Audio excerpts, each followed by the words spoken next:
Hello. Welcome to the Learn American English channel, where you learn naturally so you can speak naturally. In this video, we are going to listen to conversations about protecting yourself.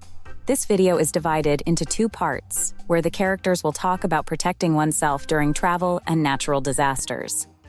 There will be a listening comprehension quiz at the end of each scene, so listen carefully and see if you get all of the questions right. Also, be sure to stay with us until the end of the video. We'll point out important words from the conversations, everyday slang, and the most common way to say things in English.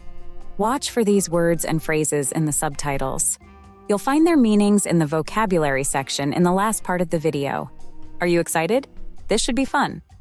First, let's listen to a conversation between Jayden and Cecil as they talk about the things they need to do to protect themselves during travel. Let's see how their conversation goes, and don't forget to note the highlighted words for their meanings at the end of this video. Let's dive in. So, we've got our destination picked out. What's next on the list, Cecil? Yeah, I can't wait for this trip, Jayden. But before we get too excited, we need to talk about how to stay safe while we're abroad. Absolutely. First thing that comes to mind is travel insurance. Have you looked into any options? Yeah, I did some digging. We need to make sure it covers medical emergencies, trip cancellations, and lost luggage. I found a couple of good plans. I'll shoot you the details tonight. Perfect. Speaking of medical emergencies, we should also check if we need any vaccinations for where we're going. Good call. I'll make an appointment with my doctor to get the lowdown on what we need.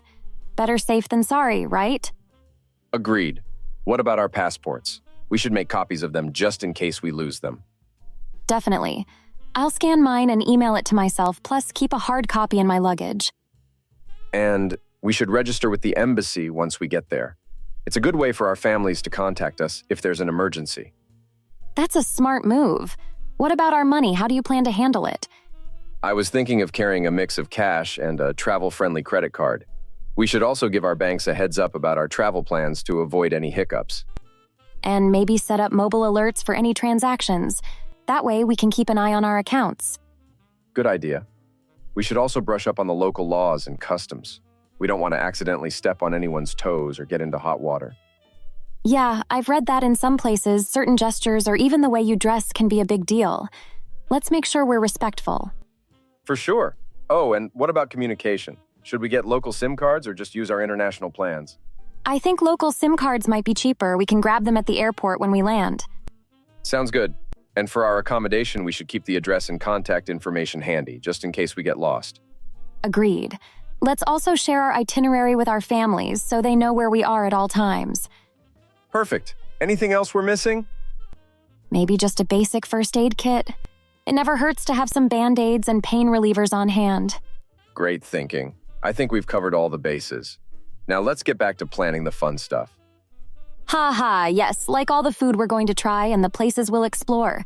I can't wait. Me neither. This is going to be an epic adventure and we'll be well prepared for it. Here are some listening comprehension questions to see how well you understood the conversation between Jayden and Cecil. What is the first thing Jayden suggests they look into for their trip? Jayden suggests they look into travel insurance. What does Cecil plan to do about their passports? Cecil plans to scan their passports and email them to themselves, plus keep a physical copy in their luggage. What does Cecil think might be cheaper for communication abroad? Cecil thinks local SIM cards might be cheaper. So, did you get all the questions correct? Let us know in the comment section. Now, let's listen to a conversation between Jenna and Carter as Jenna interviews Carter about the safety measures during natural disasters. Let's see how their conversation goes, and don't forget to note the highlighted words for their meanings at the end of this video. Let's begin. Good evening, folks. Today we have a special guest with us, Carter, who's an expert in risk protection during natural disasters. Carter, welcome to the show.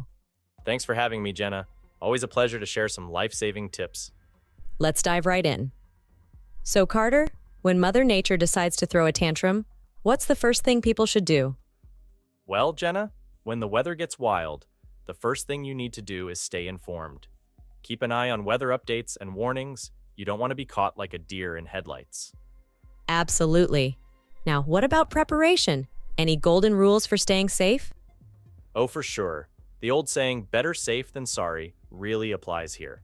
Have an emergency kit ready with essentials like water, non-perishable food, and medical supplies. And don't forget a flashlight and batteries. You don't want to be left in the dark, literally and figuratively. Great tips. And what about those who live in areas prone to specific natural disasters, like hurricanes or earthquakes? Good question. If you're in hurricane territory, make sure your home is fortified. Shutters for windows, secure doors, and a solid roof. For earthquakes, bolt heavy furniture to walls and have a plan for a safe spot to duck and cover. It's all about making your home your fortress. Smart moves. But let's say a disaster hits unexpectedly. What should folks do to stay safe? Stay calm and follow your plan. If it's a storm, hunker down in a safe room or basement. For earthquakes, drop, cover, and hold on. And always, if authorities tell you to evacuate, don't play the hero. Just go. Better to be safe than 6 feet under. No kidding. Speaking of evacuations, how can people ensure they're ready to leave in a hurry? Have a go bag packed with essentials. Think of it as your survival kit. Important documents, cash, a phone charger, clothes, and any meds you need. And make sure your car is gassed up. You don't want to be stuck because you're running on fumes. Definitely not. Now, what about after the disaster? Any tips for bouncing back? Assess the damage carefully. Don't rush into a building that might be unsafe. Check for hazards like gas leaks or downed power lines, and document everything for insurance purposes. You'll need that info to rebuild and recover. That's solid advice, Carter. Before we wrap up, any final words of wisdom for our viewers? Just remember, preparedness is key. It's like having an umbrella. You might not need it all the time, but when it rains, you'll be glad you have it. Stay alert, stay safe, and don't take unnecessary risks. Thanks, Carter. This has been incredibly enlightening. Folks, take these tips to heart. You never know when they might save your life. Until next time, stay safe and stay prepared. Thanks, Jenna. Stay safe, everyone. Before we review the key vocabulary from these conversations, here are some listening comprehension questions to see how well you understood the conversation between Jenna and Carter. What should people do first when they hear about bad weather? People should stay informed and keep an eye on weather updates and warnings. What items should be included in an emergency kit? An emergency kit should include water, non-perishable food, medical supplies, a flashlight, and batteries. What should you do if authorities tell you to evacuate during a disaster?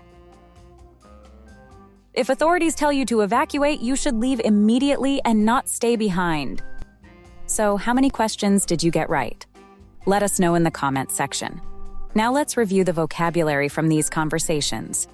First, we'll review some of the natural-sounding, everyday phrases used by native English speakers. Watch the video again after you study the vocabulary words to learn them even better, and subscribe to see our other videos. Lowdown. Detailed information. Better safe than sorry. It's better to take precautions even if it seems unnecessary to avoid potential problems. Caught like a deer in headlights. Be surprised and unable to move or react quickly. Left in the dark. Uninformed or unaware of something. Don't play the hero. Don't take unnecessary risks. Now let's review other key vocabulary. Vaccinations. Shots you get to protect against certain diseases. Embassy. An official office of your country in another country which helps with travel issues and emergencies. Natural disasters. Severe and extreme events caused by nature like hurricanes, earthquakes, or floods. Non-perishable food. Food that doesn't spoil quickly and can be stored for a long time. Evacuate. Leave an area quickly because of danger. Were the conversations relatable? Try using these conversations with your family and friends. Thank you for watching the Learn American English channel, where you learn naturally so you can speak naturally. Please click the like button and subscribe to our channel to see more videos like this one.